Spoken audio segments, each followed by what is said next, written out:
pagi, Pak. Selamat pagi, Pak. Ya. Selamat pagi, Pak. Baik, semoga kalian semua dalam keadaan sehat walafiat, tak kurang satu apapun ya. Ada yang sakit hari ini atau kurang enak badan? Kalau ada yang sakit, boleh tidak ikut kuliah ya. Alhamdulillah sehat, Pak. Alhamdulillah sehat ya. Ya, sudah 26 siswa yang bergabung. Mungkin ada yang izin tidak ikut? Ada? Sejauh ini sepertinya belum ada yang ini ya. Baik, sebelum kita masuk sambil menunggu yang lain, saya putarkan video terkait pengabdian di ujung negeri ya.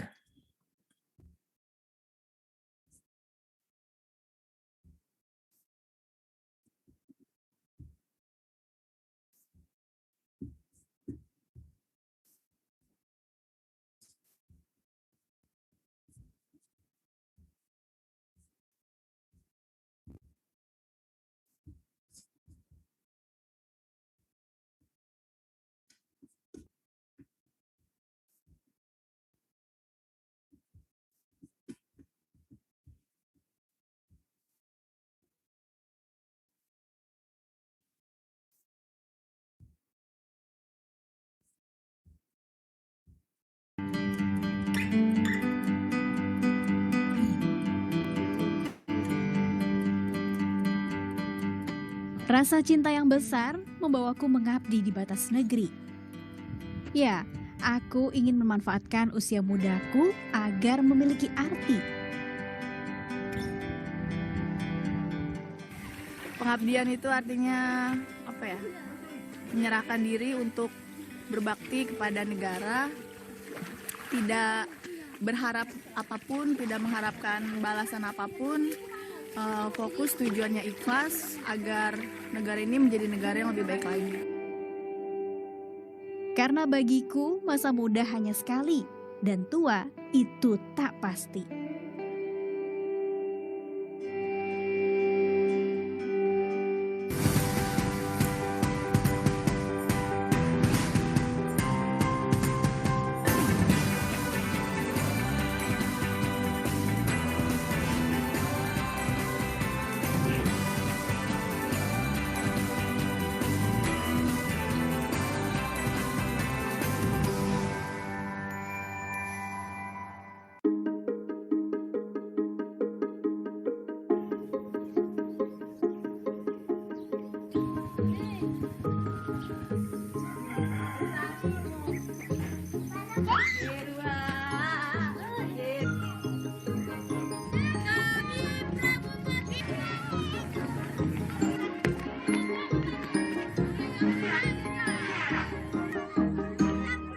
Bahagiaku sederhana, melihat mereka tersenyum di tengah segala keterbatasan yang ada.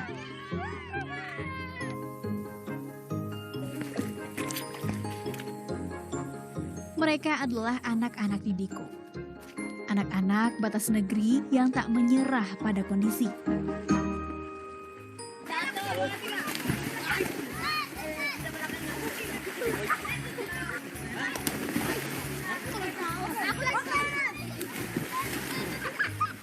Mandi di sungai sama anak-anak yang sebelumnya nggak pernah saya rasain, tapi pas sudah sampai sini, ditugaskan di sini bersama-sama anak-anak, nemenin mereka mandi, nemenin mereka belajar, nemenin mereka main, itu semuanya itu memang benar-benar happy banget yang sebelumnya nggak pernah saya rasain sebelumnya. Tak ada sekat antara aku dan mereka, karena mereka adalah bagian dari tekad perjuanganku.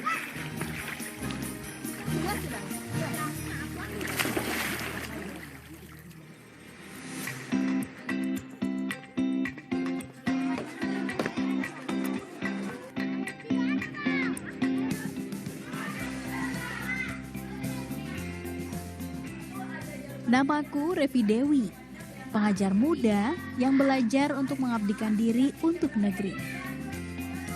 Bukan pilihan yang mudah. Aku harus tinggalkan keluarga, pekerjaan, dan zona nyaman di ibu kota. Menyesal? Tentu tidak. Ini adalah bagian dari mimpiku. Bertemu dengan anak-anak pelosok negeri untuk berbagi literasi.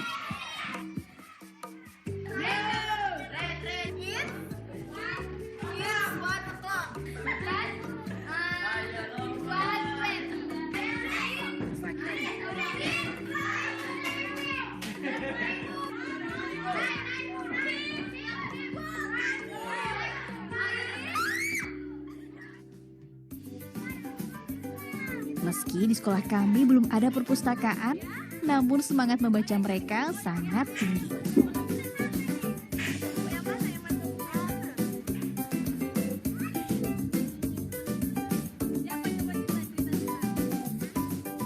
Terkadang aku membawa anak-anak muridku belajar di luar kelas.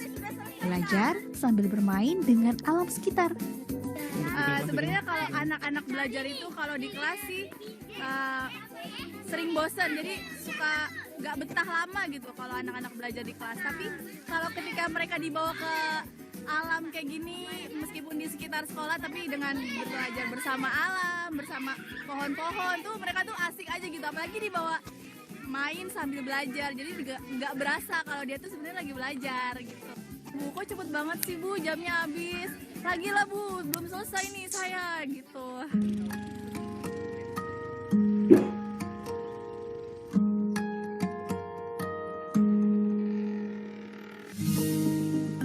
Lokasi penempatanku berada di SD Negeri 005, Kampung Lordes, Desa Sungai Limau, Kecamatan Sebatik Tengah, Nunukan. Berbatasan langsung dengan wilayah Malaysia di Pulau Sebatik.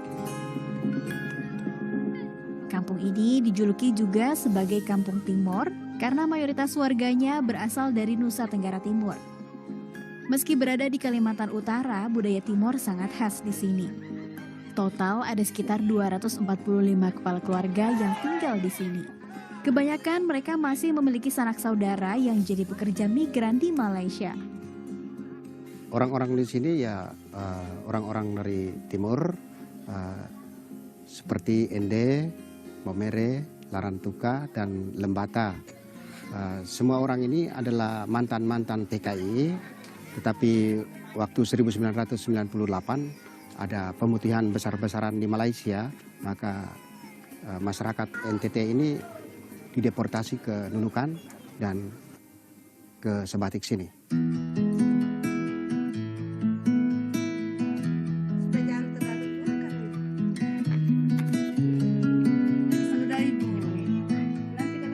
Di Lordes, aku tinggal bersama Bapak Markus dan Mama Ana.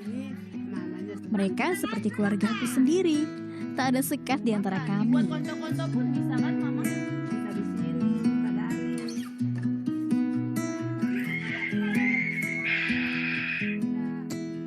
Selepas pulang mengajar, aku biasa membantu Mama memasak untuk makan malam. Sore ini kami memasak rumpu rampe, makanan khas Nusa Tenggara Timur. Makanan yang dibuat dari daun singkong, jantung pisang, dan bunga pepaya. Katanya Mama rindu masakan Timor.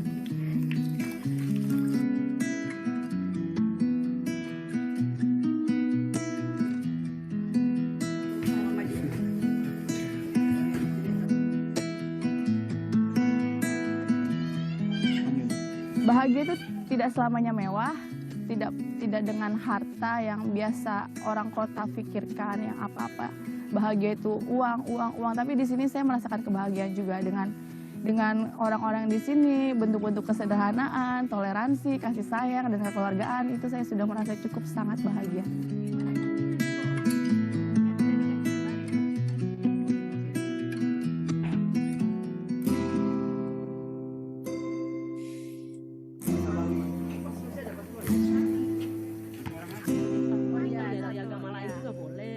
Meski berbeda keyakinan, mereka sangat menghargai aku sebagai seorang Muslim. Kehangatan terasa sekali di tempat ini. Meski jauh dari keluarga, setidaknya mereka hadir memberikan harmonisasi keluarga di sini.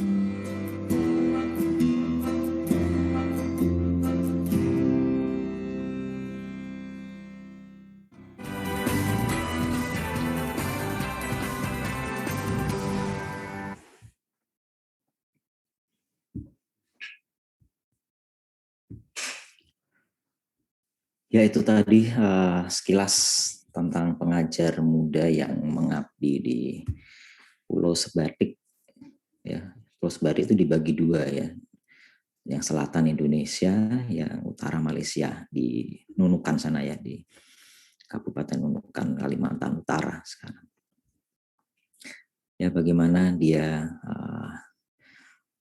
terasa ini ya, merasa bahagia bisa mengabdi, bisa bertemu dengan tadi banyak anak-anak ya, anak-anak dari warga ini ya dulu apa dari Pulau Timur ya, yang dulu menjadi pekerja migran di Malaysia terus dideportasi akhirnya menetap di Sebatik itu ya.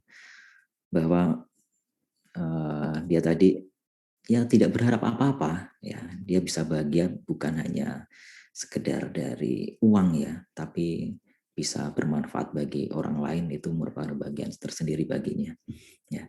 Ya ini renungan bagi kita semua ya. Ya, bagaimana kita memaknai kebahagiaan itu, apakah dengan harta, uang, jabatan, posisi semata, atau kita bahagia jika kita melihat orang lain bahagia, jika kita bisa bermanfaat bagi banyak orang. Baik, ini sudah 30 siswa, saya administrasikan dulu sebentar. Hari ini kita bicara terkait otonomi daerah ya.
Ya, bicara otonomi daerah ya. Otonomi daerah sesuatu yang dulu jarang dibicarakan ketika Orde Baru ya. Tapi setelah pasca keruntuhan Orde Baru, reformasi, otonomi daerah ini digembar-gemborkan ya, digadang-gadang bisa mengakselerasi kesejahteraan masyarakat Indonesia. Ya, yang sebelumnya itu stagnan gitu ya, tidak banyak berubah. Nah, kalau kalian melihat di sekitar kalian, di era otonomi daerah ini, kalian melihat daerah kalian, apakah daerah kalian signifikan bertambah maju, atau biasa-biasa saja, atau tertinggal dengan daerah-daerah di sekitarnya, kabupaten di tetangganya, gitu? Kalau tertinggal atau lebih maju, itu karena apa? Apakah karena pemimpinnya? Apakah karena masyarakatnya? Apakah memang karena aturannya yang memang membuat bisa ini ya memampukan daerah itu mengembangkan potensinya dengan baik, dengan optimal. Ini ada karikatur otonomi daerah memakmurkan raja-raja kecil. Coba lihat di sekeliling kalian, apakah otonomi daerah yang sekarang berjalan itu menjadikan masyarakat lebih makmur, atau hanya memakmurkan segelintir orang saja, kepala daerahnya saja. Yang begitu terlihat signifikan biasanya di luar Jawa, daerah-daerah yang kaya akan sumber daya alam, tambang, mineral, minyak. Nah, itu biasanya harusnya kelihatan nyata, ya, karena dana bagi hasilnya kan lumayan besar juga yang dikembalikan ke daerah itu ya. Nah, oke, sebelum kita masuk, seperti biasa, kita dengarkan dulu lagu wajib nasional. Ini gedung apa ini? Gedung apa ini? Gedung sate, Pak. Sate. Ini kayak tusuk sate gitu ya ini ya. Nah, gedung sate di Bandung ya. Oke, halo Bandung.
Oke, halo Bandung. Ya, sekarang telah menjadi lautan api, mari bung rebut kembali. Ya, ini lagu perjuangan ya dulu ketika Bandung di bumi hanguskan karena jatuh ke tangan Belanda ya, dan para pejuang ya ini pada melakukan long march ke Jogja yang waktu itu wilayah NKRI. Jadi banyak bangunan yang di bumi hanguskan dulu oleh para pejuang ya di Bandung. Bandung itu kota yang benar-benar ini ya, kota baru yang benar-benar itu buatan Belanda yang dirancang oleh Belanda gitu ya. Tak heran jika di sana banyak bangunan-bangunan bergaya kolonial yang baru-baru itu gaya art deco ya. Bagus-bagus bangunan di sana, dan memang itu menjadi kota yang ini ya, mungkin kota peristirahatan gitu ya bagi orang Belanda karena kan dingin gitu ya. 700 mdpl, sekitar 700 meter di atas permukaan laut. Tapi sekarang Bandung mungkin nggak sedingin dulu ya. Sudah agak panas juga karena banyaknya manusia juga yang di situ sangat padat. Bandung itu jalannya kecil-kecil sempit, tapi masyarakatnya banyak banget ya. Baik,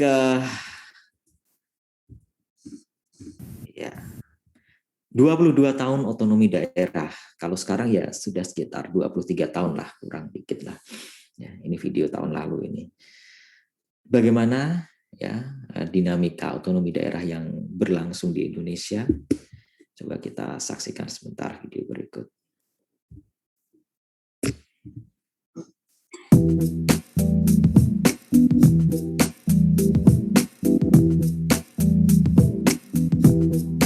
Otonomi daerah kini genap 22 tahun. Banyak hal yang terjadi selama 2 dasawarsa ini. Ada hal yang positif, ada juga yang negatif. Semua jadi bekal pembelajaran untuk menjadi lebih baik.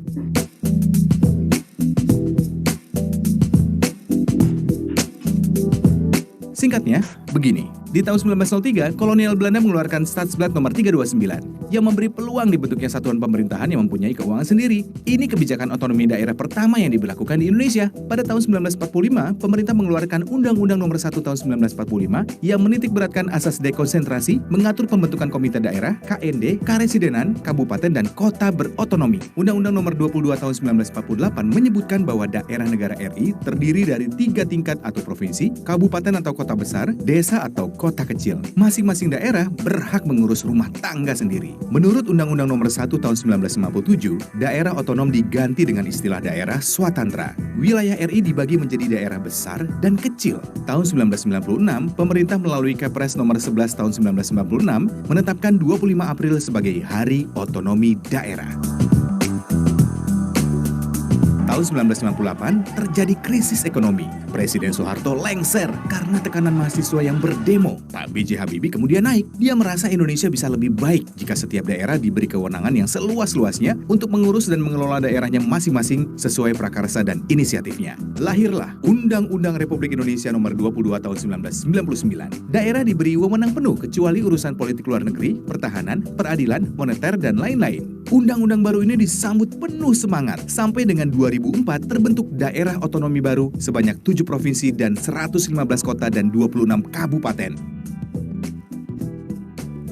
Pola pemerintahan yang berubah dari sentralisasi menjadi otonomi membuat daerah memiliki keleluasaan untuk membangun daerahnya sendiri dengan melihat potensi besar dari daerah. Kabupaten Jembrana mampu menjadi daerah yang memanfaatkan teknologi untuk meningkatkan pelayanan. Kabupaten Banyuasin adalah daerah yang menyelenggarakan pemilihan kepala desa melalui aplikasi. Namun masih ada kekurangan dari undang-undang tersebut. Kecenderungan hadirnya raja-raja kecil di daerah, pembangkangan wali kota atau bupati kepada gubernur, dan bahkan berkembang menjadi politik dinasti. Tahun 2004 di pemerintahan Megawati, dia melihat kelemahan undang-undang sebelumnya dan merasa otonomi daerah bisa lebih baik ketika diberi arahan yang tepat dari pemerintah pusat. Hadirlah Undang-Undang nomor 32 tahun 2004 yang tidak hanya memperhatikan aspek struktural dan fungsional pemerintah pusat dan daerah, tetapi juga menetapkan pilar yang mesti dijaga agar bisa sukses. Imbasnya, otonomi daerah semakin meluas. Selama periode 2005 sampai dengan 2014, terbentuk 1 provinsi, 66 kota, dan 8 kabupaten. Melalui berbagai pembelajaran yang didapat, pemerintah mengeluarkan Undang-Undang nomor 23 tahun 2014 yang membahas lebih detail mengenai kekuasaan dan pembagian wilayah. Undang-undang ini juga membahas koordinasi antara pemimpin daerah dan menetapkan forum tukar pikiran dan saling beri dukungan. Sampai dengan 2018,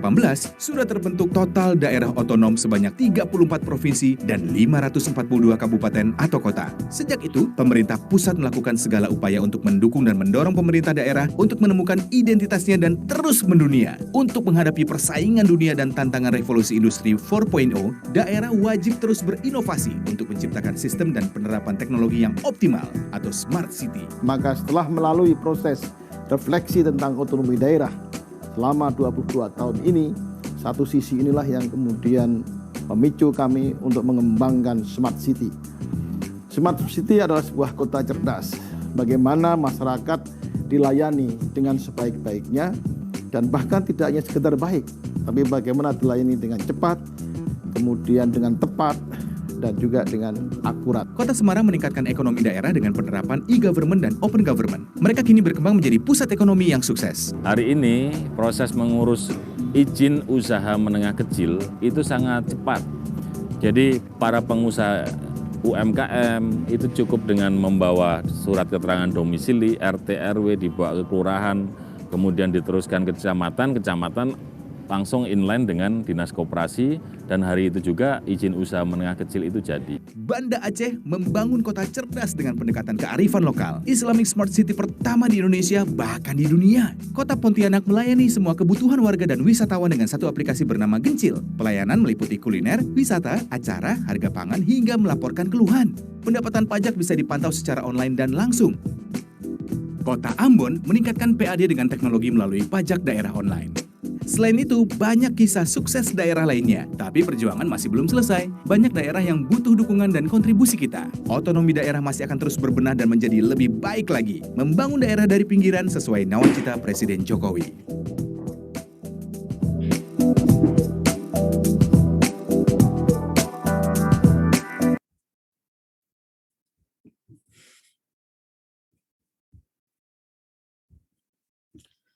Ya, itu tadi ya profil ya dinamika otonomi daerah yang berlangsung di Indonesia ternyata sejak zaman Belanda ya. Setelah reformasi luar biasa perkembangannya ya. Kenapa otonomi daerah menjadi salah satu bagian penting ya dalam reformasi ya. Itu karena apa? Mengapa sih daerah-daerah pengen mendapatkan otonomi yang lebih luas? Emangnya ada yang salah ketika Orde Baru? Kita lihat tadi beberapa daerah dengan menjadi smart city, menggunakan berbagai macam aplikasi yang memudahkan proses bisnis, baik usaha dan sebagainya, perizinan ya. Itu kan langkah yang bagus, ya, langkah yang seperti mempermudah perizinan itu kan menggairahkan bisnis. Ya, memudahkan perizinan. Nah, kalau mau izin aja berbelit-belit gimana? Mau menarik investor daerah tersebut. Ya. Kenapa sih perlu otonomi daerah? Kenapa perlu otonomi daerah?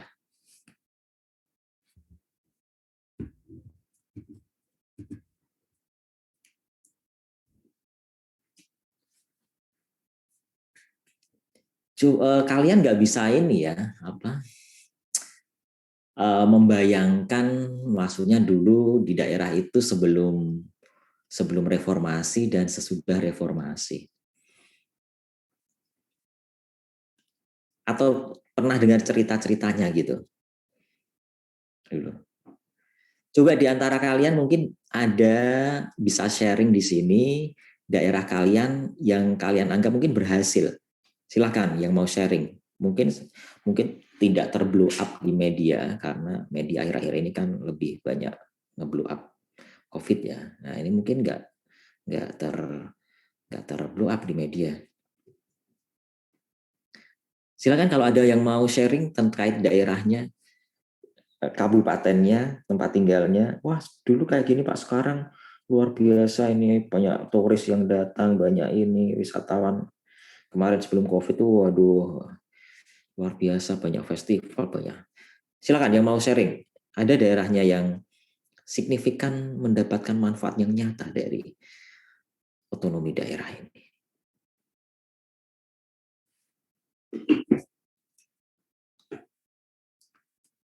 Buru-buru Pak, ngamatin Pak, saya sibuk ngerjain tugas dari dosen. Kemarin sibuk ini KTTA. Tadi sudah ada di video, Pak. Kenapa? Tadi udah ada di video. Oke, daerah mana, Rara? Semarang. Oh, Semarang. Oke, mungkin ada yang berbeda, itu kan tadi lebih ke perizinan ya, Rara ya? Atau yang kamu rasakan sekarang gimana? Kalau yang lainnya sih kayak lebih rapi aja sih, Pak. Lebih rapi, ya. Maksudnya kotanya sekarang semua, kayak misal kota lama itu dulunya kan kota lama nggak begitu rame, terus banyak bangunan-bangunan yang emang nggak diiniin, maksudnya nggak berfungsi gitu.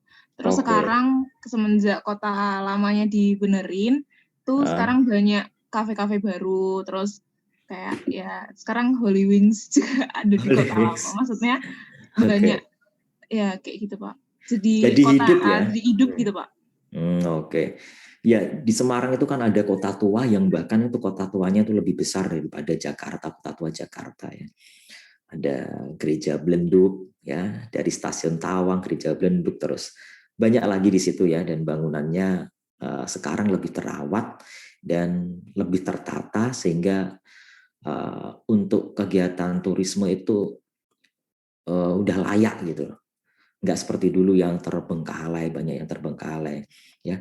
Oh iya Itu kan Pak, sekarang juga udah nggak banjir. Nah, udah nggak banjir, luar biasa ya. Padahal kan daerah situ terkenal banjir. Biasanya kan stasiun Tawang itu banjir ya. Mau naik kereta aja nyincing celana itu.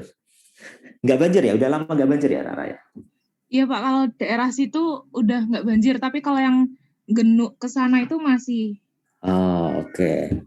Tapi kayak Tawang itu udah enggak. Tapi kalau misalkan yang kayak waktu itu hujan gede, yang banjir gede itu ya banjir sih Pak. Kalau itu rata sekota, maksudnya Sekota yang ya. Semarang bawah gitu ya. Ya, kalau ini ya gede banget hujannya ya, dan jarang-jarang kan itu. Terus stasiunnya juga dibenerin. Oh, oke. Ya. Ya, jadi kalau kalian mungkin berwisata kota tua itu salah satunya yang terbaik itu adalah di Semarang. Ya, bagus itu kota tuanya. Ya, banyak yang sudah terawat, jadi tadi seperti jadi kafe atau jadi bangunan inilah. Paling enggak kan kalau seperti itu ada yang merawat gitu, dirawat itu ya. Kalau bangunan cagar budaya nggak dimanfaatkan, ya nanti bisa-bisa malah ambruk ya. Nah, itu kan butuh perhatian dari pemerintah ya. Manakala pemerintah pengen membuat diberi inilah keleluasaan lah untuk mengatur daerahnya ya, membuat potensi-potensi yang ada di daerahnya itu sebagai sumber baru pendapatan asli daerah ya. Salah satunya kalau di situ punya potensi tadi seperti Semarang Kota Tua dikembangkan, dipermak, dipoles. Nah, itu kan bisa mendatangkan banyak wisatawan ya. Kalau datang banyak wisatawan, tentunya kegiatan perekonomian di situ akan menggeliat ya, aktif gitu ya. Sehingga pada akhirnya kesejahteraan masyarakat pun akan meningkat ya. Itu ada lagi mungkin yang daerah lain yang sekiranya mungkin nggak terbayangkan bagi kami, bagi kita. Izin Pak. Ya, Samara, silakan. Saya tinggalnya domisilinya di Kabupaten Klungkung, Bali. Ya. Nah, kalau misal awal-awal 2000 itu mungkin banyak yang masyarakat yang tahu kalau Bali itu terkenal dengan pariwisatanya gitu Pak ya, rame. Iya. Tapi sebenarnya yang rame itu hanya di Kabupaten Badung atau di Denpasar Pak. Jadi kayak masih ada ketimpangan antara Badung dengan kabupaten-kabupaten lain di Bali. Oke. Ya, jadi PAD-nya tuh kadang bisa beda banget karena kabupaten-kabupaten lain itu kayak masih belum dikembangkan potensi pariwisatanya Pak selain pantai. Yeah. Karena mungkin kalau kabupaten lain pantainya mungkin kurang bagus gitu Pak, tapi dia ada yang punya bukit dan lain-lain. Nah terus kabupaten saya itu kayak daerahnya tuh ada yang wilayah di Pulau Bali dan juga ada yang di luar Pulau Bali Pak. Jadi ada beberapa pulau di luar Bali, Pulau Nusa Penida itu yang juga termasuk wilayah Klungkung. Nah dulu tuh saya ingat banget kalau wilayah Nusa Penida itu kayak wilayah yang terbelakang gitu Pak. Jadi dari pembangunannya terbelakang, banyak ya kalau PNS nggak mau lah dibawa ke sana gitu. Oh gitu ya. Iya. Nah setelah 5 tahun terakhir, mungkin setelah pergantian pemimpin juga, akhirnya baru maju banget Nusa Penida. Karena sebenarnya banyak pantai-pantai yang bagus, kayak bentuknya bagus. Mungkin ada yang tahu juga Pulau Kelingking yang maksudnya baru ditemukan gitu kan Pak, nggak serami Pantai Kuta dan lain-lain. Nah akhirnya 5 tahun terakhir itu dibuatlah kayak akomodasinya lebih bagus, dari dibentuk banyak villa gitu Pak. Jadi dibuat kawasan pariwisata dan lain-lain. Akhirnya 5 tahun terakhir ini PAD Kabupaten saya tuh kayak meningkat banget dan nggak timpang dengan pariwisata daerah lain Pak. Gitu juga saya lihat di Kabupaten Bangli dan lain-lain tuh akhirnya sekarang udah dibuat akomodasi yang bagus kayak untuk camping dan lain-lain gitu. Jadi saya sekarang di Bali udah lebih nggak jauh timpang. Oke, Ya, lebih merata ya pembangunan pariwisatanya ya. Iya Pak, betul. Oke, ya Nusa Penida ya sekarang terkenal banget ya. Kalau dulu kata Putri ini PNS saja nggak mau kalau ditempatkan di situ. Sekarang mungkin pada antri untuk nyebrang ke Nusa Penida ya, para wisatawan ya. Tapi ya ini, kalau dari Putri ya tadi sekitar 5 tahun terakhir ini maju pesat ya. Nah, luar biasa ya peningkatan PAD-nya. Kelungkung itu Bali Timur ya berarti ya. Timur selatan gitu ya. Tenggara. Nah, iya, Tenggaraan Timur Selatan ya. Jadi ini ya PAD-nya meningkat sehingga tidak jomplang dengan PAD-nya Badung, Denpasar ya, yang lebih sudah lama puluhan tahun menjadi pusat pariwisata di Bali itu ya. Nah, kalau saya mau tanya sekarang, itu kan pariwisata masa COVID seperti ini, itu kan yang paling terdampak.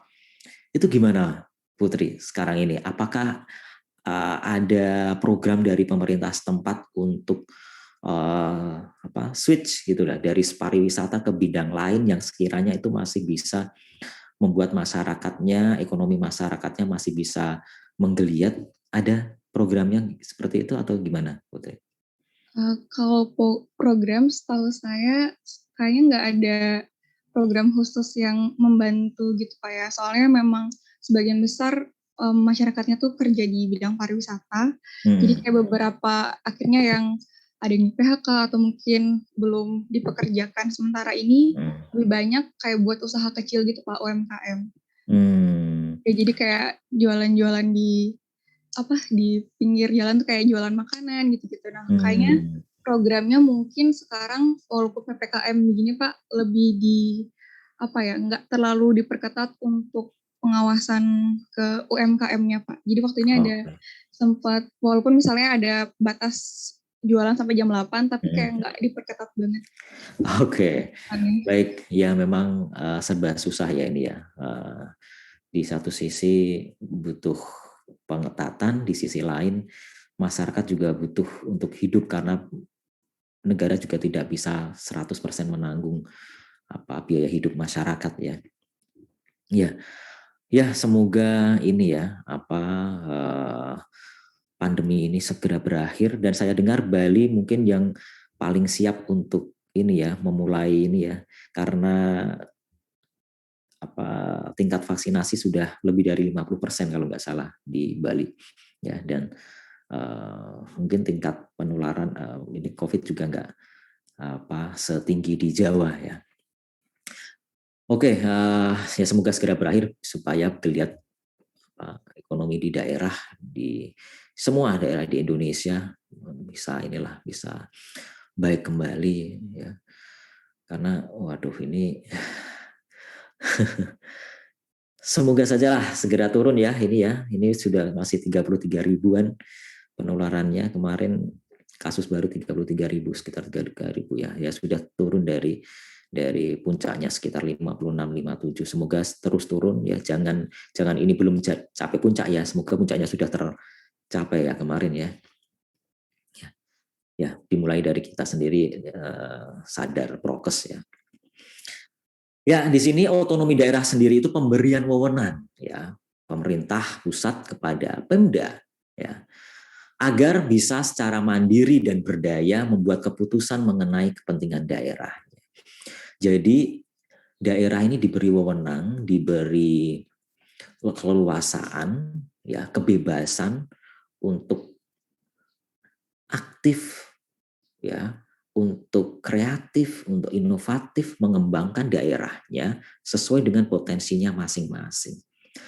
Seperti tadi yang diceritakan tadi Rara terkait potensi di Semarang yang selama ini ini kota tua. Nah itu di Polres ini bisa menjadi daya magnet baru wisata di situ. Ya. Di Kelungkung punya Pulau Nusa Penida yang indah dengan pantainya yang luar biasa, bisa snorkeling dan sebagainya, diving. Nah, itu kan daerah sendiri yang lebih tahu, gitu ya. Potensinya apa sih? Mungkin nggak punya potensi di bidang agraris pertanian, tapi dia punya potensi di bidang kelautan yang luar biasa. Ya. Kalau dulu kebijakan itu kan hampir sama gitu ya, dari pusat sentralistik digebyah uyah, sama ratakan, dipukul rata gitu. Pengembangan tanaman padi, kebijakan ini padi dan sebagainya. Ya, sehingga lupa yang lain, ternyata ada padi nggak cocok di semua daerah gitu ya. Mungkin ada yang khusus ketela, ada yang khusus sagu, jagung, nah, semacam itu ya. Atau nggak cocok di kebijakan di bidang pertanian, tapi lebih ya memperhatikan di bidang kelautan, perlu dikasih stimulus di bidang kelautan. Selama ini yang dikasih stimulus mungkin dulu ya cuma di bidang pertanian agraris itu aja, lupa ada kelautan. Dan ini ya, jadi kalau sekarang diberi kewenangan, keleluasan untuk mengembangkan daerahnya masing-masing berdasarkan potensinya masing-masing. Nah, otonomi daerah ini perlu ini ya punya pemimpin. Nah, pemimpinnya ini yang visioner, pemimpinnya yang kreatif, inovatif. Ya. Coba kalau kalian lihat pemimpin di daerah kalian seperti apa. Oke, sebelum ke pemimpin, coba ini latar belakang Oda. Ini tadi ya sudah saya bahas, pemerintah terpusat sentralistik, kebijakan-kebijakan itu diambil oleh pusat, ya langsung disebarluaskan ke bawah ke daerah. Saksikan ke daerah ya, jadi kurang bisa melihat kondisi daerah yang sebenarnya, perlunya itu apa sih. Bagi hasil sumber daya alam tidak adil dan merata ya. Dulu ya daerah yang punya sumber daya alam, misalkan tambang, mineral, minyak ya, kok angka kemiskinannya masih tinggi ya. Wah, ini nggak benar ini pemerintah pusat, mosok sebagian besar masuk ke kantong pemerintah pusat. Oke, kemudian muncul undang-undang tentang perimbangan keuangan pusat dan daerah, ya, ada nanti dana bagi hasil, ya, dan sebagainya, ya, sehingga daerah menerima yang cukup banyak. Tapi ironisnya setelah menerima cukup banyak itu kok tetap angka kemiskinannya masih rendah ya? Kok masih rendah, masih tinggi ya? Ada apa? Ada apa kalau kayak gitu? Dulu katanya karena kita diambil pusat semua. Nah, sekarang sudah dikasih pusat banyak, kok tetap angka kemiskinannya masih tinggi. Kenapa? Kalau dulu dananya diambil pusat semua, Pak. Kalau sekarang diambil pemimpin daerahnya. Diambil pemimpin daerah. Oke. Ya, kalau dulu lebih banyak tersedot ke pusat dan untuk ini ya, biasanya untuk hampir meratakan gitu ya. Tapi kalau sekarang ya, nah kalau pemimpinnya nggak amanah, ya ada oknum di situ. Ya kita katakan oknum karena nggak bisa mengeneralisir ya. Nah, ya yang menikmati ya yang oknum-oknum itu saja. Nggak heran jika masyarakatnya yang paling bawah itu masih ya nggak banyak berubah. Mungkin cuma fasilitas-fasilitas infrastruktur yang kelihatan seperti mercusuar gitu ya, proyek-proyek mercusuar. Tapi di bawah masyarakatnya masih hidup di bawah garis kemiskinan. Kalian ada yang dari Kalimantan Timur nggak? Ada yang dari Kalimantan Timur? Yang dari Kutai Kartanegara? Tenggarong? Nggak ada Pak kayaknya Pak. Nggak ada. Di Kutai Kartanegara itu dulu pertama-pertama otonomi daerah itu terkenal itu bupatinya itu salah satu ikon otonomi daerah sampai menjadi Saya ingat itu kalau nggak salah ketua apa ya, kepala daerah gitu loh. Dan dia memang jadi semacam ikon kepala daerah yang berhasil di era otonomi daerah. Karena Kutai Kartanegara itu kan terkenal kaya akan sumber daya alam. Dulu pernah menjadi kabupaten terkaya di Indonesia, gitu ya. Batu bara, minyaknya, ya, hasil hutannya, ya. Itu ya, membangun proyek-proyek mercusuar. Itu ada pulau apa itu namanya? Pulau Kemala ya, yang di tengah sungai Mahakam itu ya. Itu kan dibuat kayak Ancol gitu ya. Ada kereta gantungnya dari Tenggarongnya ke tengah pulau itu. Pulau di tengah sungai itu ya. Saya kurang tahu sekarang seperti apa itu. Kalau beberapa waktu lalu saya dengar agak kurang terawat ya, agak terbengkalai dan sebagainya. Kemudian pembangunan jembatan Kutai Kartanegara yang digadang-gadang kayak Golden Gate-nya Indonesia. Golden Gate tapi baru kurang dari 10 tahun ya, atau sekitar 10 tahun sudah ambrol dan menelan banyak korban jiwa ketika itu. Banyak kendaraan di atasnya ambrol, jatuh ke Sungai Mahakam.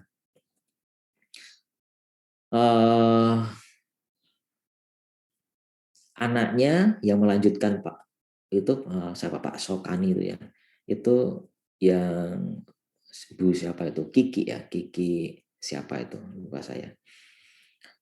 Itu juga sebenarnya ini ya disukai juga oleh masyarakatnya, ya.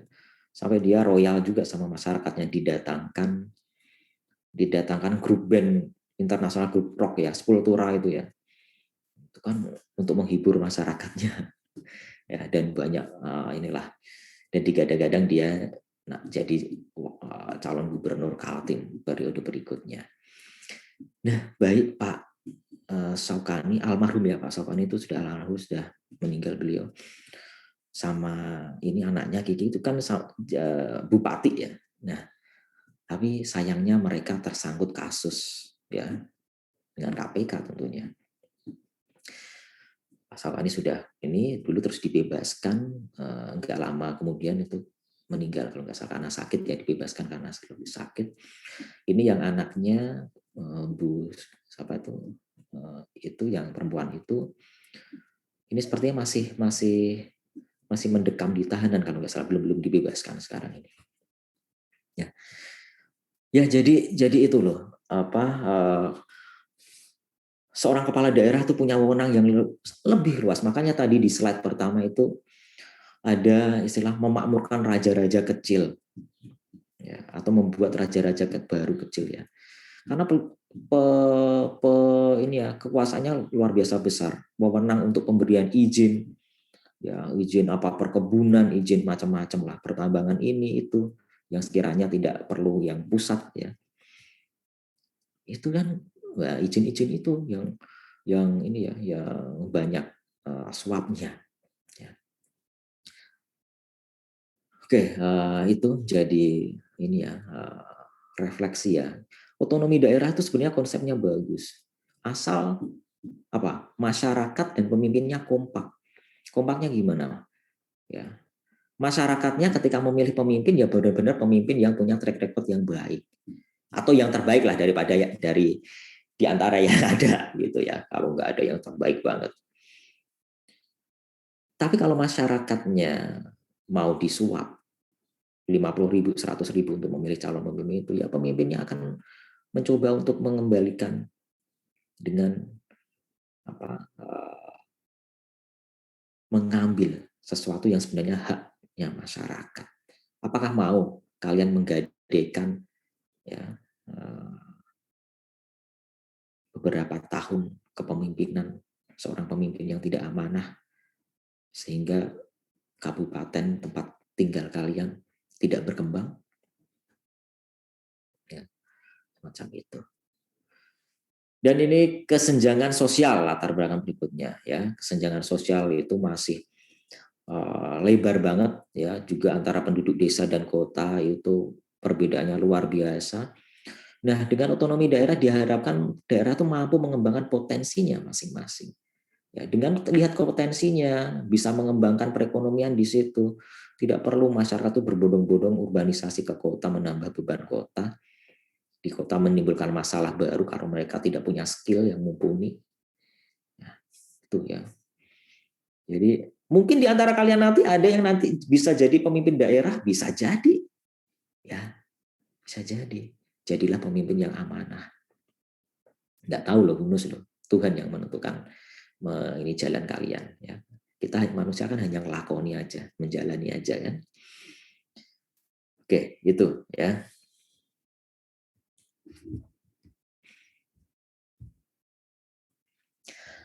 Tujuan undang mencegah pemusatan kekuasaan, terciptanya pemerintahan yang efisien, partisipasi masyarakat. Nah, partisipasi masyarakat kemarin yang salah satu prinsip good governance itu yang paling penting mungkin, partisipasi masyarakat itu good governance itu ya. Mencegah pemusatan kekuasaan. Ya, dulu dikontrol dari pusat semuanya. Sampai jaringan ke bawah pemimpin-pemimpin daerahnya itu dari pusat. Siapa sih dulu yang menjadi pemimpin daerah, pemimpin kabupaten atau provinsi itu siapa? Menjadi bupati, gubernur. Itu siapa?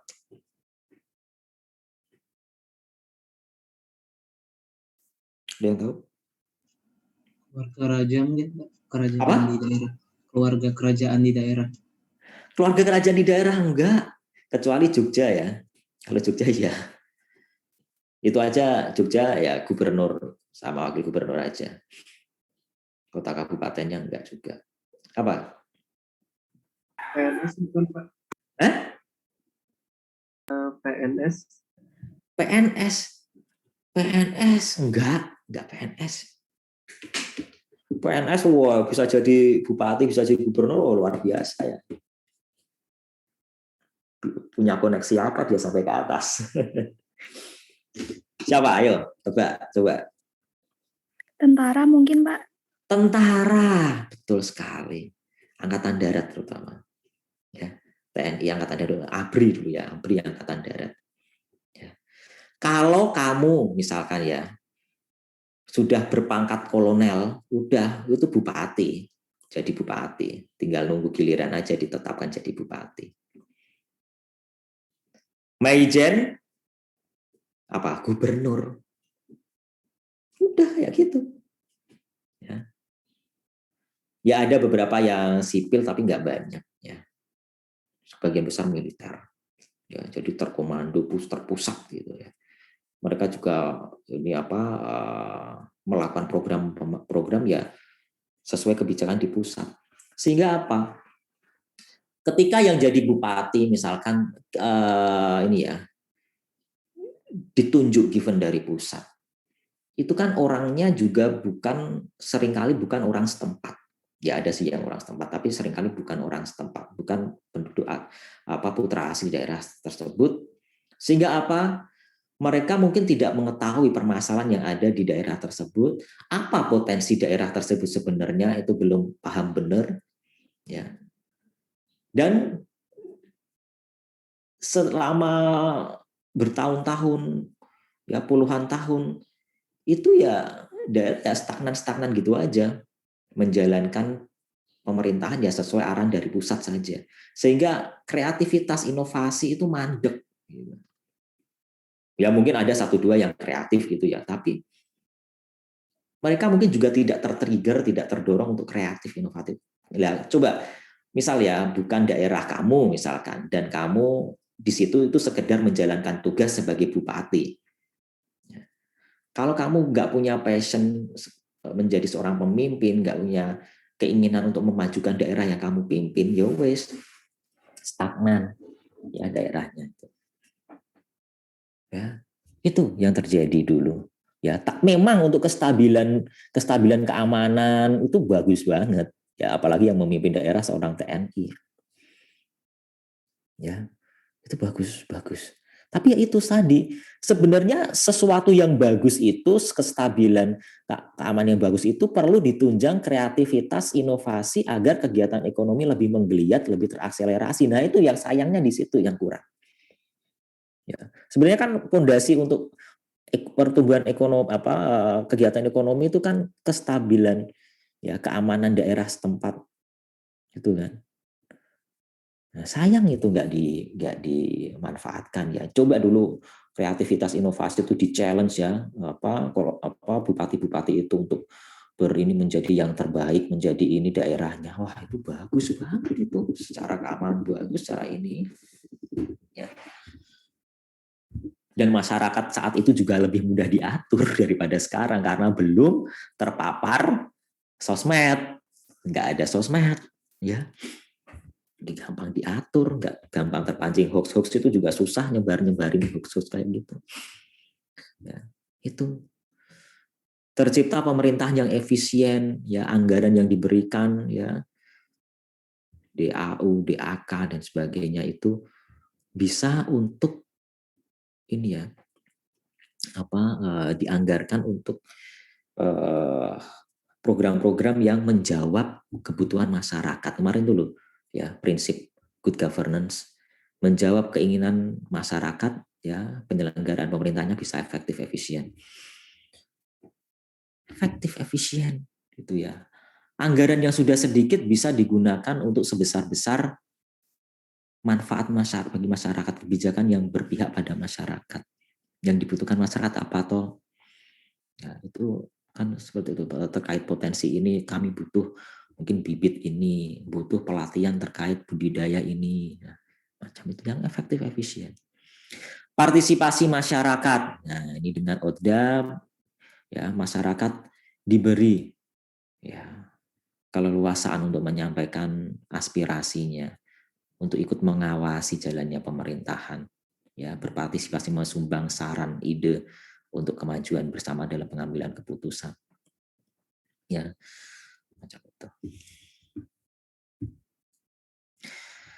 Ini ada video, ya video salah satu daerah yang sebenarnya berhasil sih, daerah otonomi daerah, tapi sayangnya beberapa waktu lalu ya mantan pemimpin daerah ini yang di sini muncul ya itu tersangkut kasus dengan KPK. Ya, kalau tidak salah hari ini dia mau disidang. Ya, sayang sekali, padahal beliau sosok yang cemerlang, yang dicintai rakyatnya dan berhasil membawa daerahnya yang dipimpin itu turun drastis angka kemiskinan, pertumbuhan ekonominya di atas rata-rata nasional, menjadi benchmark daerah-daerah lain untuk benchmark otonomi daerah, kan dianggap berhasil, ya, dan mengantarkan beliau menjadi gubernur di situ, yang tadinya bupati ya, ini bupati 2 periode kalau nggak salah, terus jadi gubernur periode kemarin itu. Sayang sekali terkena kasus suap ya. Kasus suap, tapi belum sidang, jadi kan belum diputuskan ini bersalah tidaknya ya. Ini nggak apa-apa saya putar ya, kita mungkin untuk melihat ini aja ya, bahwasannya saya bukan mempromosikan, mendukung dan tokohnya, tapi lebih dulu ya ketika dia menjadi pemimpin daerah setempat itu berhasil menumbuhkan perekonomian, memajukan kesejahteraan masyarakatnya. Ya. Coba ada yang tahu ini di daerah Sulawesi, daerah mana? Yang kemarin dia jadi gubernur Sulawesi Selatan. Dia seorang akademisi, seorang kalau nggak salah doktor atau profesor gitu di bidang agronomi. Ya. Agronomi, pertanian dan sebagainya itu. Lulusan Jepang kalau nggak salah. Coba kita lihat sebentar ya.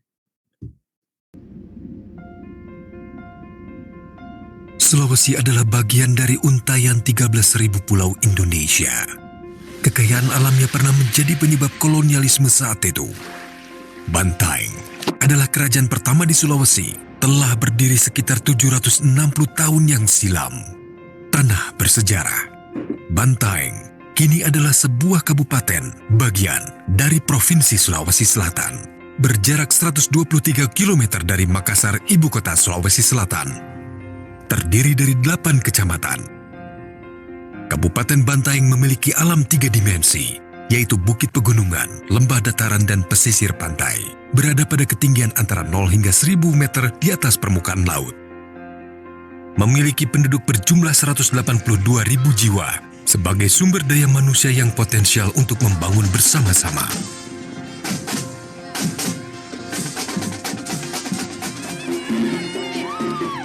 Tahun 2008, Bantaeng mulai menggeliat saat Profesor Dr. Insinyur Haji Muhammad Nurdin Abdullah, Master Agronomi, terpilih sebagai Bupati Kabupaten Bantaeng. Bapak Nurdin Abdullah segera mengurai dan langsung menuntaskan persoalan utama Kabupaten Bantaeng yang dimulai dari akar masalah. Dimulai dengan membangun cek dam atau waduk pengendali air untuk menanggulangi masalah banjir dan kekeringan, sehingga masyarakat terbebas banjir saat musim hujan dan kekeringan saat kemarau. Kemudian memperbaiki kualitas kesehatan masyarakat melalui perbaikan pelayanan kesehatan masyarakat dengan membentuk BSB, Brigade Siaga Bencana, sebuah tim medis yang memberikan pelayanan kesehatan melalui mobil paramedik yang mendatangi pasien di seluruh Kabupaten Bantaeng, serta pengadaan mobil pemadam kebakaran yang memiliki multi kemampuan untuk menolong masyarakat.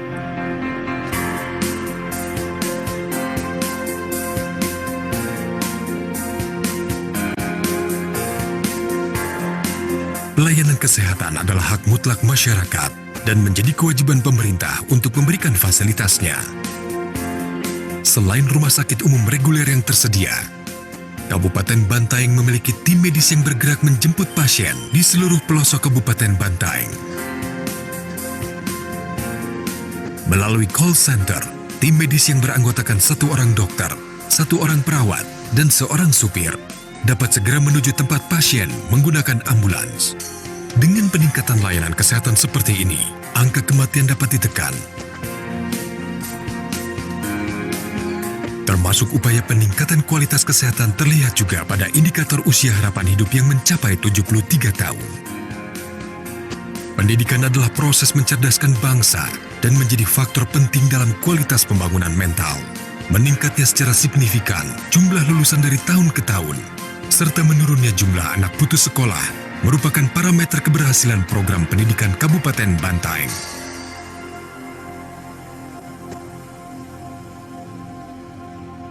Dengan memiliki 3 dimensi alam, Kabupaten Bantaeng dapat mengembangkan sumber daya alamnya menjadi beberapa sektor unggulan seperti pertanian, perkebunan, peternakan, perikanan. Tanaman pangan yang telah berhasil dikembangkan yaitu padi, jagung, talas, ubi kayu, kacang hijau, dan kacang tanah, serta mensuplai kol, kentang, wortel, labu siam, bawang merah, dan petai ke beberapa wilayah di Sulawesi Selatan, termasuk tanaman kakao, kapuk, kopi, cengkeh, dan kelapa, juga menjadi andalan Kabupaten Bantaeng.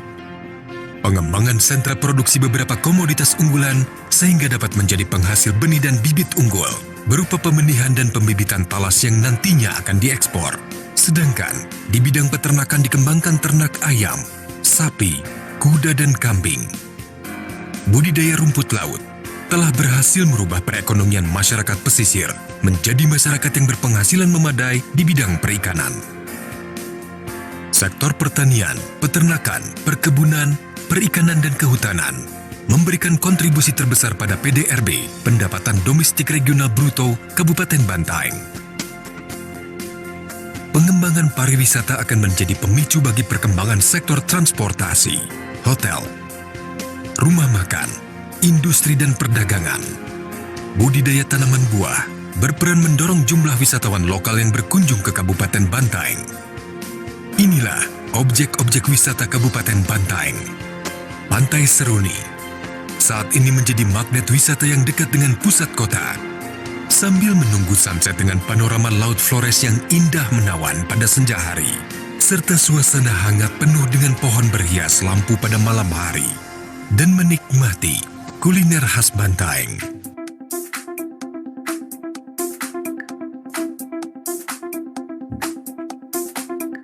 Pantai Marina Beach adalah kawasan wisata pantai lainnya yang memiliki pasir putih, fasilitas hotel dan cottage.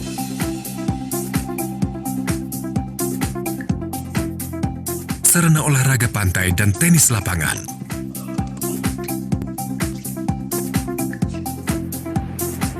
Air terjun Bisapu berada di Kecamatan Bisapu sekitar 5 km dari kota Bantaeng. Air terjun ini mengalir dari sumber mata air yang berada di dataran tinggi Loka. Dinding dengan ketinggian sekitar 75 meter, sebuah pemandangan yang mengagumkan sekaligus menyejukkan.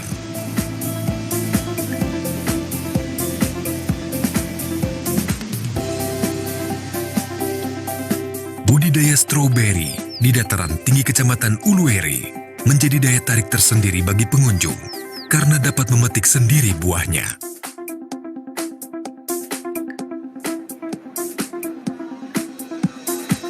Bentuk perdagangan masyarakat Kabupaten Bantaeng sangat beragam, mulai komoditas hingga jasa.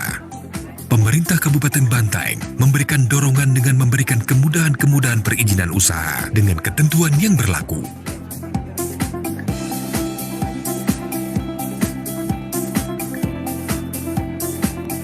Ekonomi Kabupaten Bantaeng tumbuh signifikan pada tahun 2013, yaitu sebesar 8,91%, lebih tinggi bila dibandingkan pertumbuhan ekonomi di tahun 2012.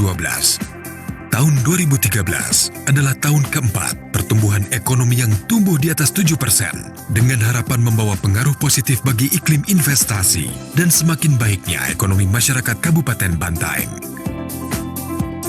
Menjadi kabupaten yang visioner, unggul, serta berskala internasional perlu diimplementasikan. Maka Kabupaten Bantaeng saat ini giat membangun infrastruktur yang menjadi pilar pembangunan. Salah satu upaya tersebut adalah telah sukses menjadi tuan rumah Porda Sulawesi Selatan tahun 2014. Ribuan kontingen dari 23 kabupaten seluruh Sulawesi Selatan disambut dan dilayani dengan baik. Ini adalah bagian dari hospitality, yaitu budaya keramah tamahan untuk siap menjadi kota tujuan wisata dan industri. Bantaeng Industrial Park.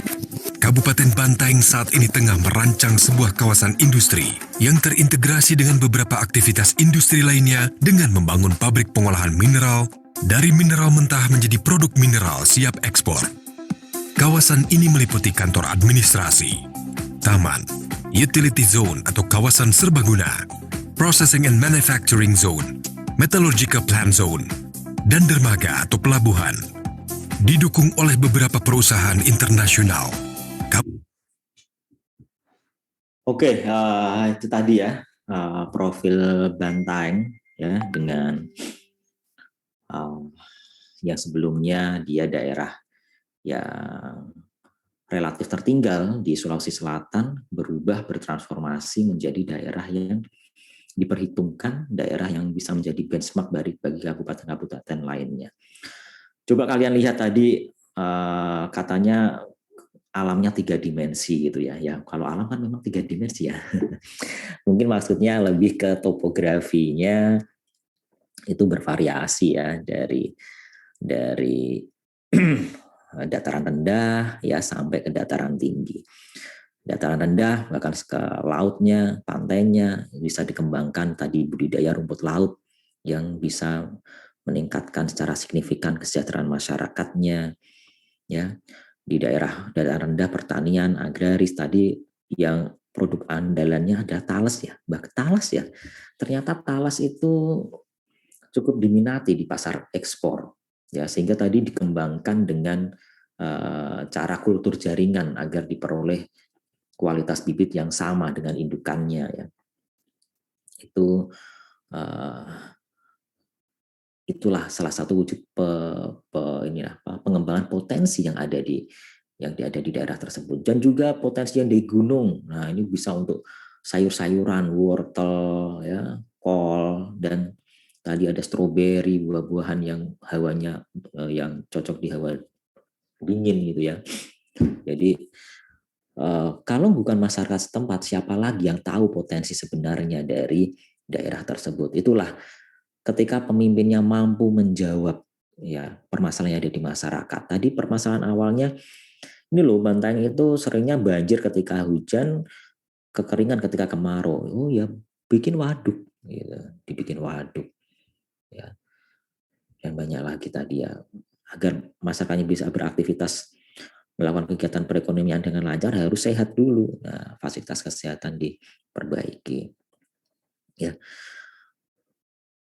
bagus banget dulu Pak Nurdin itu ketika menjadi bupati, ya, ketika menjadi gubernur, semakin tinggi semakin banyak goyangannya, semakin banyak terpaannya, semakin banyak godaannya.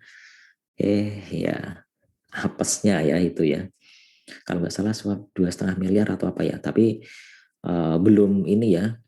Itu juga belum ini ya, karena belum ada putusan juga belum ini apa. Pembuktiannya masih inilah masih berlangsung lah ya. Oke, itu ya. Jadi memang seperti di daerah-daerah lainnya, daerah-daerah yang kelihatan moncer itu biasanya pemimpinnya itu kreatif, inovatif, berpikiran ke depan. Mau repot, ya, mau rekoso, mau turun ke bawah, melihat permasalahan apa yang ada di masyarakat di bawah. Kalau anggaran yang sudah sedikit ya misalkan, itu dari pusat misalkan ya, itu sedikit, kalau tidak digunakan seefektif, seefisien mungkin dengan kreativitas dan inovasi, ya udah sampai kapan daerah tersebut mau berubah menjadi daerah yang maju. Itu ya, jadi memang pemimpin yang amanah itu salah satu kunci keberhasilan dari otonomi daerah. Dia mau jadi pemimpin amanah atau pemimpin yang ingin menggendutkan perutnya sendiri. Ya. Jadi ketika nanti kalian mungkin ada salah satu yang jadi pemimpin di daerah, jadilah pemimpin yang amanah. Ya. Bermanfaat bagi banyak orang. Menjadi birokrat itu bisa lebih berarti, lebih banyak bermanfaat. Ya. Jika misalkan kebijakan kamu mengambil kebijakan atau mengelola uang triliunan, ya, kamu kebijakanmu bagus, kelolaan dana triliunan itu amanah, ya, efisien, efektif, itu dampaknya kepada masyarakat cukup luas. Kalau pengusaha mungkin cuma berapa sih uang yang bisa disumbangkan ke masyarakat. Jadi birokrat itu sebenarnya kalau amanah benar-benar, apalagi kamu menjabat jabatannya strategis, luar biasa. Ya, pengaruhmu, ya, jasamu, ya, itu. Kabupaten Bantaeng. Oke.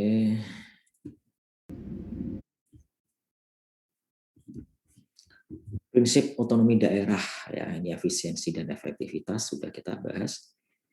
Pendidikan politik, ya, pendidikan politik elit lokal di sini ya, bagaimana menjadi pemimpin, ya, dimulai dari memimpin daerah, ya, bagaimana mengcapture permasalahan di masyarakat, bagaimana mencari solusi atas permasalahan di masyarakat. Yang jika dia berhasil menjadi pemimpin daerah, dia punya bekal untuk menjadi pemimpin daerah yang lebih besar, dari bupati ke gubernur, dari gubernur ke presiden. Pendidikan politik mulai dari dini dan awal ya.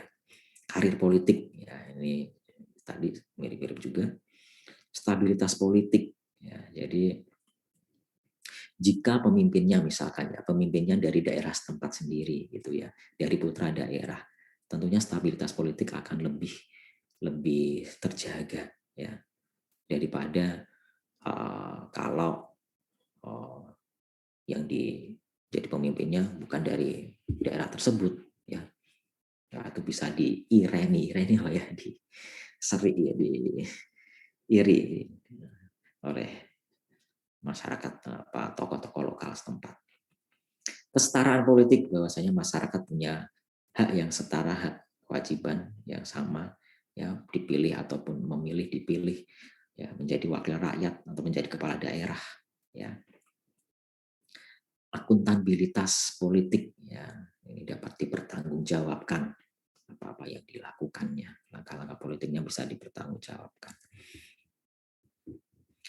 Undang-undang otonomi daerah, ya, ini ada beberapa ya, mulai dari Undang-Undang Nomor 22 tahun 99 ya. Ini ada nomor 32 tahun 2004 ya. 33 tahun 2004.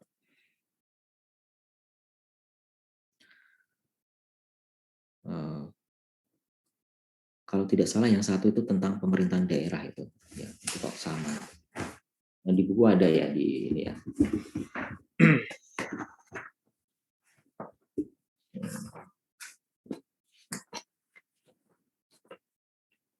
Tentang pemerintahan daerah yang 32 itu, ya, tentang pemerintahan daerah.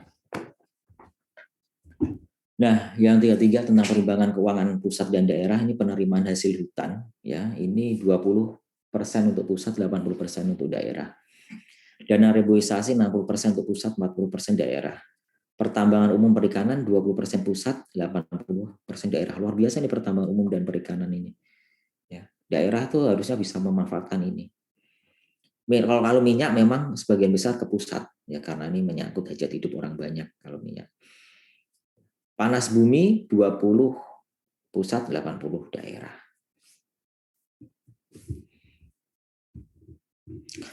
Pembagian urusan pemerintahan yang menjadi urusannya pemerintah pusat jelas politik luar negeri. Ya, mosok nanti ada provinsi Jawa Timur menjalin hubungan diplomatik dengan Israel. Nah, nggak lucu kan gitu. Jadi hanya pemerintah pusat yang bisa menjalin hubungan politik dengan luar negeri berdiplomasi. Pertahanan keamanan jelas ini urusan pusat. Ya, urusan TNI, Polri, ya, alutsista itu urusan pusat. So nanti provinsi Kalimantan Selatan membeli pesawat F-35, nah, mau untuk menggempur apa? Ya, jadi pusat. Justisi, ya, ini peradilan.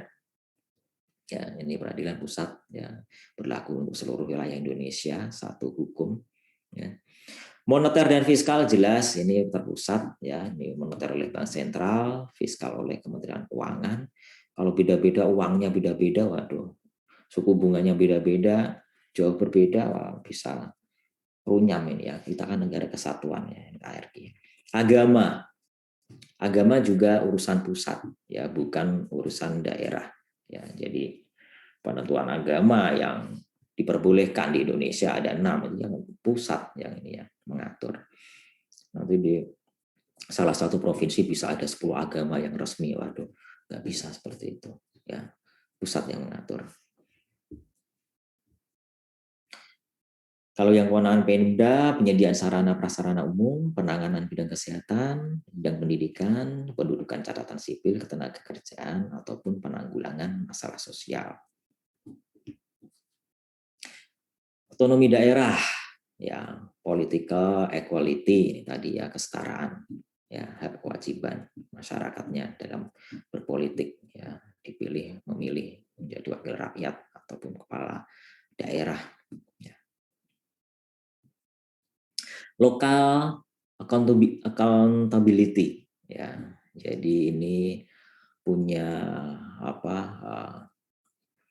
masyarakat punya kewajiban, ya, kewajiban untuk mengembangkan sumber daya yang ada di sumber daya alam, sumber daya manusia ataupun buatan yang ada di daerahnya, ya, untuk memberikan hasil yang seoptimal mungkin, ya, untuk kemajuan daerah. Local responsiveness, ya, di sini daerah itu harus cepat tanggap, mampu mengidentifikasi, mampu untuk mengolah, ya, mengoptimalkan potensi-potensi yang ada di daerahnya, ya, untuk menjawab tantangan zaman, ya, untuk sebagai solusi bagi peningkatan kesejahteraan masyarakatnya.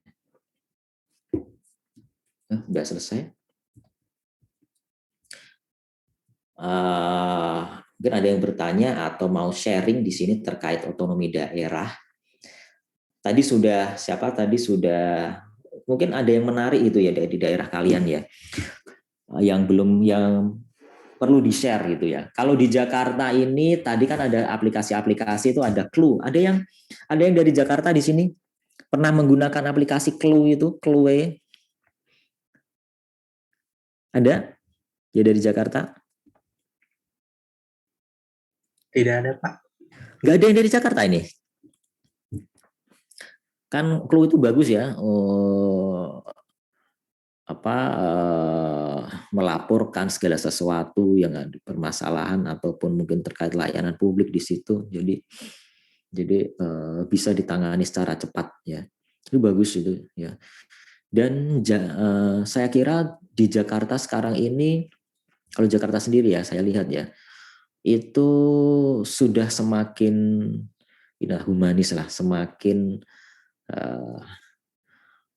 memanusiakan penduduknya gitu ya. Fasilitas publik sudah lebih bagus, taman-taman, trotoar juga lebih lebar, lebih cakep, cantik. Fasilitas yang paling penting transportasi sudah mulai terhubung ya, MRT ya, BRT, bus rapid transit itu busway itu ya, LRT ini LRT sudah mau jadi ini ya, sudah sekitar 85-90% LRT itu, LRT Jabodetabek. Nah, kalau kalian jalan-jalan naik busway atau naik MRT itu, kalau kalian pernah ke perempatan yang Blok M, yang dekat Blok M itu ASEAN, CSW itu sekarang jadi bagus banget. Ya, di situ bisa kamu beralih moda antara busway dan MRT. Itu hubnya itu bagus gitu. Coba kalian lihat di YouTube, itu keren banget itu, kayak ini sehingga haltenya itu bisa terintegrasi, dihubungkan gitu ya, terhubung. Kayak bangunannya modern gitu, keren banget. Nanti dukuh atas itu yang bisa menjadi hub yang gede itu ya, untuk berbeda LRT, MRT, busway, terus kereta bandara itu di dukuh atas itu. Nanti mungkin dibikin seperti ini melingkar gimana ya itunya. Bagus kok pokoknya. Ya, syukurlah jadi lebih baik. Tapi sayangnya, ya ini sayangnya. Beberapa hari yang lalu ada prediksi NASA memprediksi bahwa Jakarta susah diselamatkan dari tenggelam yang sedikit demi sedikit tenggelam. Kenapa itu? NASA menunjukkan potret Jakarta dari tahun 90, perbandingannya tahun 90 dan 2019-2020. Kenapa sih Jakarta mau tenggelam? Nah, itu perlu peran pemerintah daerahnya secara aktif, harus mengetahui, jangan malah resisten terhadap masukan atau terhadap publikasi asing yang mereka kan ngomong kan nggak hanya sekedar data. Nggak boleh resisten. Kita juga sudah punya ahli kok kayak gini-gini, kemarin ada yang menjawab seperti itu, gini. Dalam tanda kutip, itulah prediksi mereka terlalu ekstrim. Enggak juga. Apa sih kok bisa menguatkan NASA untuk memprediksi Jakarta ini susah diselamatkan dari tenggelam, ambles kayak gitu. Kenapa? Dan ini pemerintah daerah harus cepat tanggap ini. Mungkin juga butuh bantuan pusat juga, karena ini ibu kota negara. Kalau Jakarta ambles, tenggelam, waduh. Kenapa ini? Ayo. Ada yang dengar berita kemarin mungkin? Karena apa sih yang menyebabkan suatu daerah, misalkan kota-kota di tepi pantai itu tenggelam?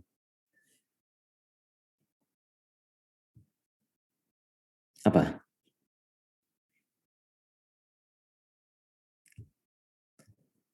Ngomong aja, nggak apa-apa, salah nggak apa-apa. Ya, kita kan diskusi di sini. Karena nggak ada yang baca berita ini ya. Maksud beritanya yang dilihat berita gosip aja. Gosip juga sudah jarang ini, artis-artis juga jarang tampil sudah. Apa nih? Apa? Karena kok nggak ada yang jawab? Kurang tahu, Pak. Kurang tahu. Nah, kalau kalian menganalisis tenggelam itu karena apa sih? Suatu daerah tenggelam itu karena apa? Biasanya. Banjir, Pak. Iya, banjir, jelas. Apalagi Jakarta itu muara berapa sungai besar. Ya. Tapi Datarannya mungkin, Pak. Apa, Asar? Datarannya di bawah permukaan laut. Iya, datarannya sebagian sudah 40% di bawah permukaan laut. Tapi kenapa kok bisa di bawah permukaan laut? Ada sebabnya pasti. Kalau kalian ke Jakarta Utara ya itu ya, yang ada ikonnya tenggelamnya tuh yang masjid itu loh, masjid atau surau itu ya, atau musola itu sudah berada di tengah laut. Ya, dan di tepiannya tuh ditanggul, ya di balik temboknya itu tanahnya jauh lebih rendah daripada laut. Itu yang paling kelihatan. Karena penurunan tanah itu disebabkan oleh apa sih? Pengambilan air tanah secara berlebihan. Oke, benar Dinda. Pengambilan air tanah secara berlebihan. Luar biasa kan? Pengambilan air tanah, penyedotan air tanah, apalagi air tanah dalam. Di Indonesia, di Jakarta ini sangat parah. Ya. Sudah suplai air ke tanah itu semakin sedikit, ya yang terserap, ini pengambilnya disedot. Jadi berongga-rongga kan rentan turun, krek. Ya. Setiap tahun itu berapa milimeter bahkan sentimeter ya turunnya. Ya itu tinggal menunggu waktu aja. Bless, apalagi pembangunan yang masif, gedung-gedung bertingkat itu beratnya berapa coba. Ya. Harus urbanisasi dan sebagainya. Plus perubahan iklim dunia yang mengakibatkan gletser sana di kutub mencair yang meningkatkan muka air laut. Ya, tapi yang paling parah itu kalau itu kan semuanya ya terkena ya pencairan gletser dan sebagainya. Tapi kalau pengambilan air tanah itu yang bisa diatur harusnya. Ya, bagaimana memitigasinya agar Jakarta ini nggak tenggelam. Nah ini intrusi air laut aja sudah beberapa tahun lalu aja sudah sampai Monas, nggak tahu sekarang sudah sampai Blok M kali. Ya. Jadi ya wah ngeri itu, mega disaster kalau jadi itu ya, Jakarta tenggelam. Nah, kalau ada publikasi-publikasi semacam itu, pemerintah ya khususnya pemerintah daerah Jakarta harus cepat bergerak. Oke, ini masih ada waktu sekitar 12 menit. Silakan yang mau sharing tentang daerahnya yang mungkin menarik untuk kita ketahui. Yang dulu daerah saya itu seperti ini, Pak. Seringkali kalau dulu daerah itu kalau stagnan ini kayak kota mati, kota pensiunan kayak gitu ya. Tapi sekarang ini pemerintah daerah, bupati, pemimpin daerah itu kan berlomba-lomba menarik investor. Kalau dulu enggak. Dulu nunggu aja investor datang. Kalau kamu mau datang, apa yang bisa kamu berikan di sini? Ya. Jadi tidak proaktif. Kalau sekarang berlomba-lomba menarik investor. Udah deh nanti kita kasih ini lokasi di sini. Kita sediakan atau nggak usah membayar pajak daerah selama berapa tahun atau benefit-benefit lainnya untuk menarik investor itu. Ya. Dulu enggak. Kalau bisa diperlambat. Memberikan keuntungan jangka pendek enggak ini untuk saya. Nah, mungkin ada oknum yang seperti itu. Ya. Silakan, ada yang mau sharing terkait otonomi daerah? Coba kalau kalian lihat, nah ini kalian kan kuliah di STAN. Nah, STAN ya. STAN itu berada di mana? Wilayah mana? Tangerang Selatan, Pak. Kalau kamu lihat Tangerang Selatan itu seperti apa sih? Kamu yang orang luar melihat Tangerang Selatan? Timpang, Pak. Timpangnya gimana? Daerah Bintaro, Sektor 5, Sekbil, Emerald tuh bagus, jalannya luas, terus banyak gedung. Tapi masuk ke ceger ke belakang sana. Nah, gitu. Oke. Jadi gini ya, diceger, nggak hanya diceger, di BSD dengan serpongnya itu jeglek banget juga. Ya, Bintaro dengan ini jeglek banget. Alam Sutra dengan belakangnya juga jeglek. Ya, gapnya besar banget. Nah, kalau perumahan-perumahan itu yang bangun infrastrukturnya kan developer, jalan-jalannya pun itu yang bangun developer. Ya. Kalau pemerintah Tangerang Selatan, ya itu ya kalau jalan ceger itu ya wewenangnya pemerintah Tangerang Selatan, Kota Tangsel, jalan ceger dan sebagainya itu. Apalagi jalan ceger itu ya, itu mau dilebarkan aja susah itu. Itu pembebasannya habis berapa kalau mau dilebarkan? Karena apa? Inilah perkembangan kota, apalagi kota baru ya di wilayah urban kayak gini, suburban gitu. Itu tidak teratur, tidak terencana dengan baik, sehingga ya kayak gini, ketika suatu desa, yang dulu desa yang berubah cepat menjadi kota, itu infrastrukturnya tidak tersiapkan dengan baik, jalan-jalannya yang mungkin jalan kampung jadi jalan raya, ya susah untuk dilebarkan, ya seperti halnya itu jalan-jalan di sekitar stan itu ya.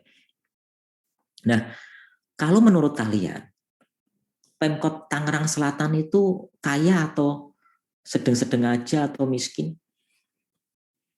Kok infrastruktur jalannya kok seperti itu? Kaya nggak Tangsel itu?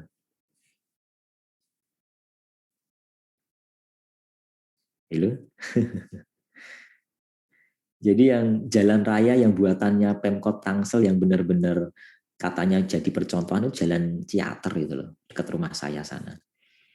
Ya, dari pintu tol BSD Pasar Modern itu sampai hampir menuju kantor wali kota. Itu aja masih kalah gede dengan jalannya BSD yang lebar-lebar gitu ya. Kaya nggak Pemkot Tangsel itu? Saya tanya sekarang. Kaya nggak dia? Halo? Ini ada kaitannya dengan pajak ini, tapi pajak daerah. Kaya? Kaya, Pak. Kaya. Jelas kaya. Ya. Coba itu dari BPHTB itu dapat berapa itu? Bintaro, BSD, Alam Sutra, Graharaya. Ya. Belum yang lain-lain itu. Ya. Sini mungkin nggak daerah industri, tapi daerah perumahan-perumahan elit. Luar biasa. Ya, kegiatan jasa di Tangerang Selatan luar biasa. Kalau nggak kayak gitu, nggak berlomba-lomba itu para ini yang ini mencalonkan diri jadi calon wali kota Tangsel. Kalau kalian pernah lihat di kantor wali kotanya itu, yang dulu bekas kantor kecamatan Ciputat, dulu sebelumnya bekas kantor Kawedanan Ciputat, itu kan gedungnya luar biasa gede, magrong-magrong gitu kayak mall gitu ya. Parkirannya aja lantai berapa lantai itu, 6 atau 7 lantai itu. Terpadu di situ. Bagus banget. Dan ada art gallery, ada menara pandangnya, skydeck-nya itu. Tapi saya belum pernah masuk ke situ sih karena Covid ini ya. Keren banget di situ kalau kalian lihat kompleks perkantoran pemerintahan mungkin yang paling bagus di Jabodetabek ya di kota Tangerang Selatan itu. Itu yang nampaknya. Tapi yang lainnya infrastruktur jalan ini mungkin sedikit demi sedikit lah, perbaiki, diperlebar gitu ya. Tapi ya itu yang paling urgent sebenarnya bukan itu, tapi memberdayakan masyarakatnya. Coba kalau kalian lihat, masih banyakkah pengangguran di sekitar Tangsel? Banyak. Preman-preman masih. Ada preman itu kan indikasi pengangguran banyak. Ya. Padahal jadi pengangguran sekarang ini kan bisa kebangetan lah jadi pengangguran kan, bisa Gojek, bisa apa gitu ya. Itu yang benar-benar malas banget itu jadi pengangguran itu. Nah, memberdayakan masyarakatnya itu dengan program-program ya pemberdayaan masyarakat, entah UMKM dan sebagainya, itu yang perlu, itu yang dibilang efektif, yaitu anggaran yang ada digunakan secara efektif untuk memberdayakan masyarakat sehingga memampukan ya masyarakat menjadi lebih sejahtera. Ya, itu PR-nya di Tangsel itu, ya pemberdayaan masyarakat sebenarnya. Ya. Kalau fasilitasnya terbantu oleh developer-developer gede itu yang membangun jalan-jalan gede, membangun infrastruktur, ya. Tapi perlu kreativitas inovasi dari Pemkot Tangsel sendiri, ya, untuk membuat daerahnya maju. Ya, tidak hanya nampak luar, yang nampak luarnya aja itu dibangun oleh developer-developer besar. Itu ya, jadi memang tidak mudah. Ya, kalau ini memang perlu pemimpin yang rela berkorban, ya, mau prihatin, mau rekoso, mau capek ya, mau capek untuk ngurusi rakyatnya, untuk membuat program-program yang efektif buat peningkatan kesejahteraan masyarakat. Kreatif ya. Itu sih PR-nya. Itu Tangsel ya. Kalau ini lagi, ini jam berapa ini? Waduh, udah ini ya. Kalau kalian lihat Parung Panjang, nah Parung Panjang, ada yang pernah ke Parung Panjang? Itu di Bogor Barat, baratnya Tangsel. Ya, baratnya Tangsel, ini baratnya Tangerang, Kabupaten Tangerang. Bogor itu kan kayak tapal kuda, bukan kota Bogor ya, Kabupaten Bogor. Kabupaten Bogor itu pusatnya di Cibinong, di timur Jakarta agak ke selatan. Ya, jadi kayak melingkari, jadi kayak mengelilingi Jakarta dan Depok dan Tangerang Selatan. Bogor itu, Kabupaten Bogor mengelilingi Jakarta, Depok, Tangerang Selatan. Kayak tapal kuda itu gitu ya. Nah, karena jauh dari pusat pemerintahannya, ya Parung Panjang itu sepertinya kurang terperhatikan, apalagi di situ dilalui oleh truk-truk bertonase besar pengangkut galian C. Saya ke sana tuh ya Allah Gusti, kanan kiri rumah itu debu. Kalau musim kemarau ini debu, jalannya jadi rusak, diperbaiki, rusak lagi, perbaiki, rusak lagi. Kalau ini berlumpur, ya masih mending kalau lancar, macet di situ. Udah kayak neraka jalanan di situ. Kalau pas ini, coba kalau pas ingin ke rumah sakit buru-buru itu, waduh, musuhnya itu truk-truk bertonase besar. Ya. Masyarakat setempat mungkin menghendaki penutupan tambang galian C, tapi yang membuat kebijakan kalau nggak mau nutup gimana? Karena itu sudah merugikan masyarakat luar biasa bertahun-tahun itu. Dan banyak lagi ada di situ, ada peleburan aki bekas yang menimbulkan timbal, ngeri banget itu timbal itu, mengganggu kesehatan itu, nggak hanya di udara tapi mencemari tanah dan air. Ya itulah. Jadi inilah seharusnya sudah sepantasnya Parung Panjang, Tenjo dan sebagainya itu menjadi Kabupaten Bogor Barat. Itu ya, biar bisa lebih mampu mengatur daerahnya sendiri, mengembangkan potensinya, dan inilah menjawab permasalahan di masyarakatnya. Kalau jauh ya kayak gitu, kurang terperhatikan. Oke, saya rasa pertemuan kita hari ini cukup sampai di sini ya. Saya cek dulu, ini sudah masuk semua absennya. Oke, sudah. Baik. Ada pertanyaan mungkin sebelum saya akhiri? Ya, jaga kesehatan ya. Semoga kalian senantiasa jaga kesehatan. Kalian kuliah tinggal 2 minggu lagi. Kalian kuliah di STAN tinggal 2 minggu lagi dari 3 tahun yang kalian selesaikan.